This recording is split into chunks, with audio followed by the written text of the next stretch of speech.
ઓમ નમઃ શિવાય। હાલો મિત્રો, અમારા નવા બ્લોગમાં તમારું સ્વાગત છે। જો આજે બહુ વરસાદ છે એટલે ભેળ ખાવાની ઈચ્છા છે એટલે અમે બનાવવા માંડ્યા છીએ ભેળ। જો આ ભેળની બધી સામગ્રી છે, આપણે હવે બનાવવા માંડીએ ભેળ। આ મોળા મમરા છે, 4 મોળા મમરાનું પેકેટ નાખે છે અને પછી આ ચણાની દાળ છે, આપણે ચણાની દાળ પણ નાખવાની છે એમાં। ચણાની દાળથી હું સ્વાદ બહુ સારો આવે। આ ચણાની દાળ છે,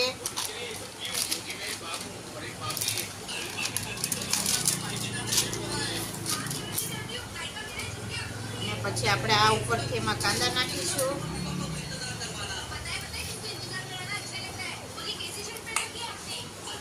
પછી આપણે ટમેટા નાખીશું,